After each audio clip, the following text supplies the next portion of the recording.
Hey everybody, welcome back to the channel. On this episode, we are adding strength and rigidity to our charger by building a main hoop. All right, so we got 20 feet of DOM, and just in case you want to know, it can fit in an avalanche. It's just really extended. So I'm gonna cut the hook off of that. We're gonna strap it down a little bit, but from the front floor well all the way out here, we got DOM. So incoming for the charger. If you ever have a chance to grab a Chevy Avalanche, do it. You can't imagine this kind of versatility in any other car. And now that we're all good, it's time to head home. Wanted to give a quick shout out to Mitch Piper of Piper Motorsport. I was looking all over for a shop in the Northern Virginia area to supply some DOM tubing for me, and Mitch came through at the last minute and he really made this video possible. So shout out to Mitch. They got some really cool things going on there. So if you're looking for any fabrication work done, check him out. Coming inside the charger, let's plan where we're going to install our main hoop. There's two ways we can go about it. We can aim right at the floor, or we can go at the inner rocker panel. So either right here or right underneath that main power wire. So what we'll do, we'll have a span roughly 50 inches up. We'll probably bend in a little bit to match that contour. Span across the rear section and then come right back down here. Now it's not gonna be a full cage. We're only planning on doing that main hoop, but it's all we need to add some additional structure and rigidity to this section. So first things first, we start to rip apart the rest of the interior, get the seats, get the carpet and all that out of the way. We can get to fabbing up our roll bar. So I took all my measurements and I've put them down here on this blacktop. I've gotten all the measurements, the bends and everything just taken care of and laid out here. So it'll be really easy to compare the pipe as I bend each piece. Now, here's the entire setup. I've gotten everything balanced and we've got our dial indicator on that side. We've got the peg locked in and we can start to measure, where we're going to start bending and what degree it's going to be bent to, and really figure out how the machine works and try to replicate the bends exactly the way they're supposed to be. DOM is relatively expensive for pipe, so we only have one shot at making this right.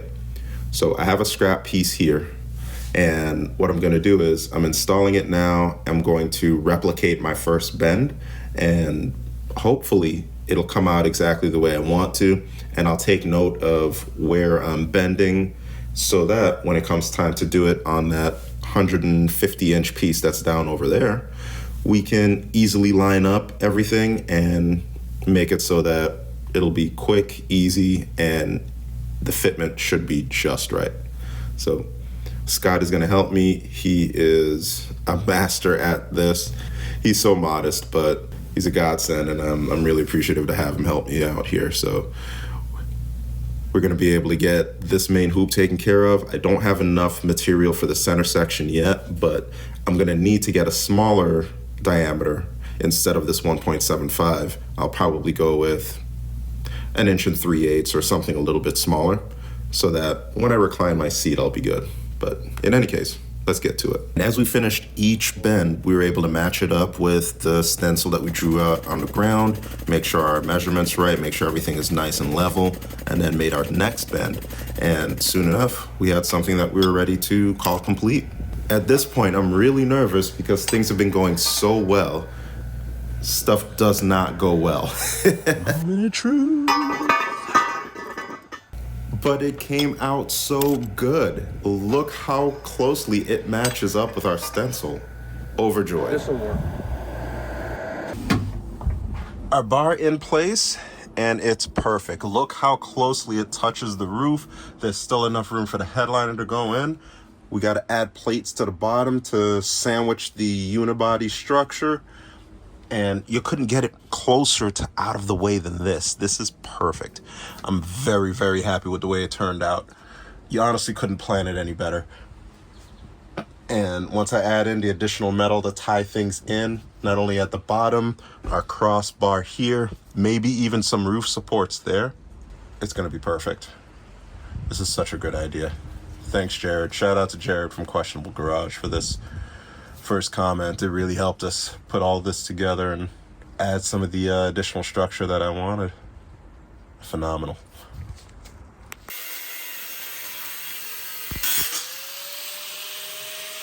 I love this color orange. So I couldn't believe when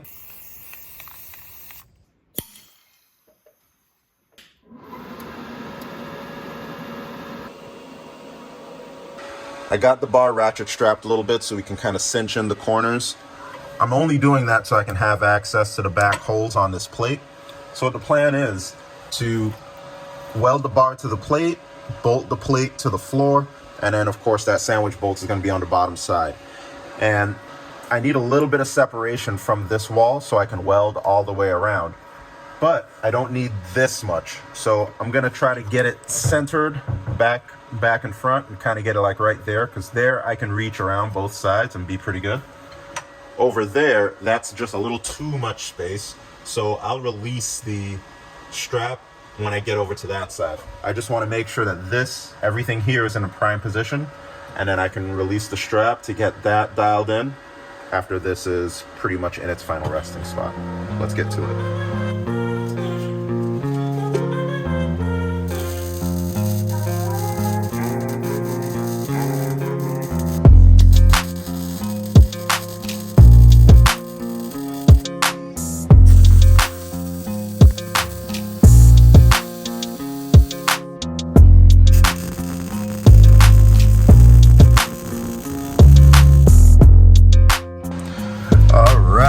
Now I've gotten this one welded in.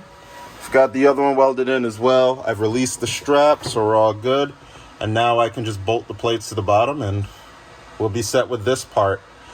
And of course, I still want to do that brace that goes straight across, but I don't have the material, so I'll get on the horn and order that, and then should be looking good.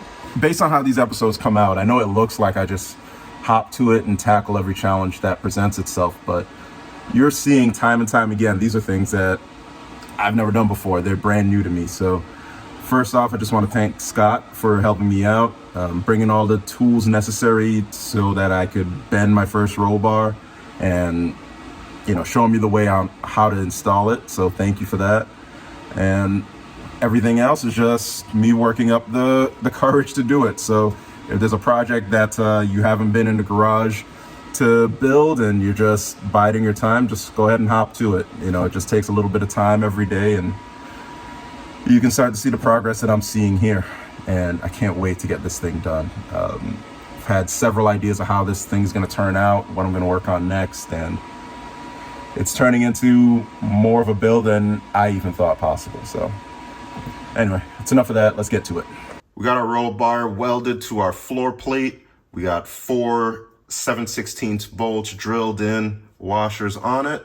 And after we remove these 3 bolts from this floor pan, we have access to the other side of those bolts. We'll put on another pan there and then zip these bolts right up. All right, so we're underneath on the passenger side, and I've got my 4 bolts coming through here. And I'm gonna need to cut this little stanchion off. I know that there's a nut that passes through here to hold up this plastic piece, but that one's gonna have to go. And then we'll just work on bolting that lower pan up here. Maybe what I'll do is I'll cut a hole through the lower plate and then just pass this through. That may be a better way. Anyway, we'll figure it out.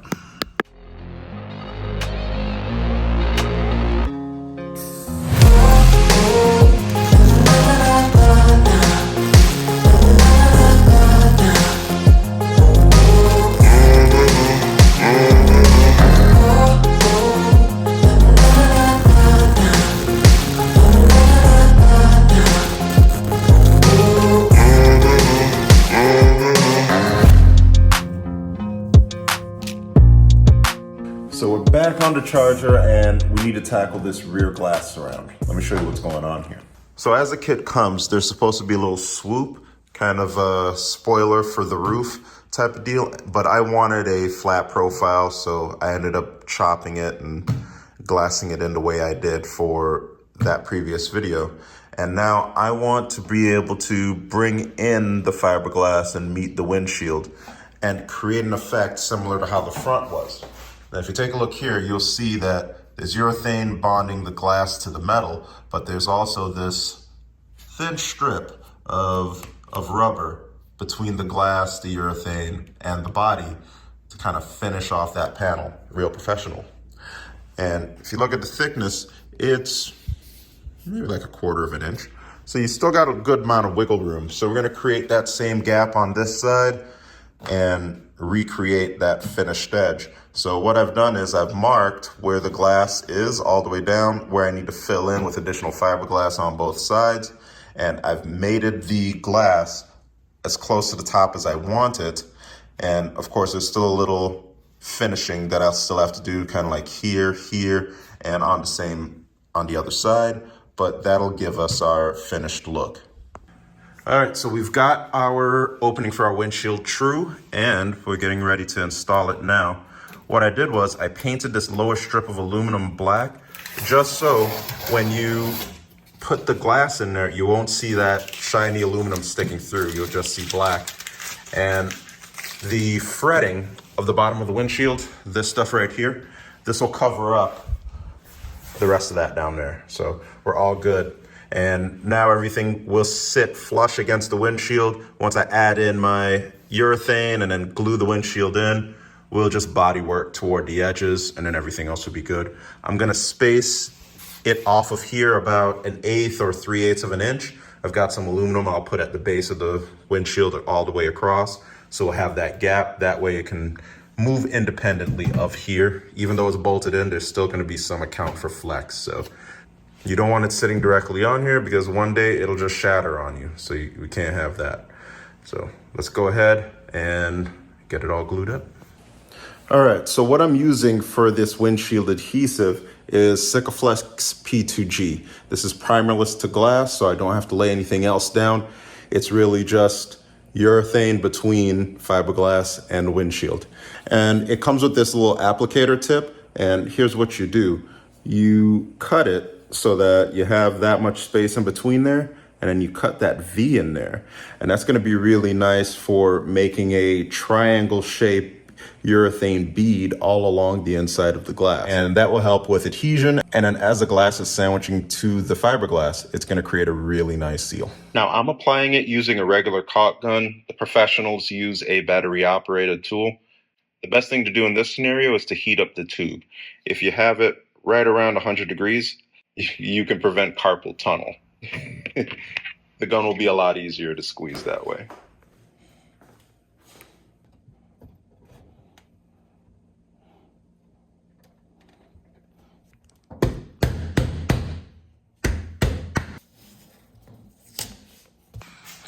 All right, that is all done. And I took a look inside, I did my flashlight test, and I'm not seeing any light through the inside, so it looks like we're perfectly sealed. That triangle tip trick does the work every time. So we'll let that sit up. I probably won't drive anywhere today, and we'll continue pushing along the bodywork on the tail end, and maybe even some more roll bar work. So now that the windshield is glued in, we have to do our best to fill in all of here. And the same thing on the other side. So I'm gonna show you a really quick and easy technique to get a really nice gap in between here. If you know of a quicker way or a better way, let me know in the comments. First, I'm starting off by filling in the gap between the windshield and the fiberglass. Two things are important here. We wanna get the glass level with the fiberglass, and we also wanna get it right up touching each other. Then I can take a really sharp blade and carve out the gap that I want to create. Then I can just take a pick tool and remove that excess, and we'll have a gap that's straight, clean, and ready for final body work. And that's where we're going to leave things this time. Thank you so much for watching. On the next episode, we start to tackle body work. And it's going to be our final push because we are days away from Carlisle, August 2nd to the 4th in Carlisle, PA. I hope to see you there. So like, share, subscribe, and thanks for watching.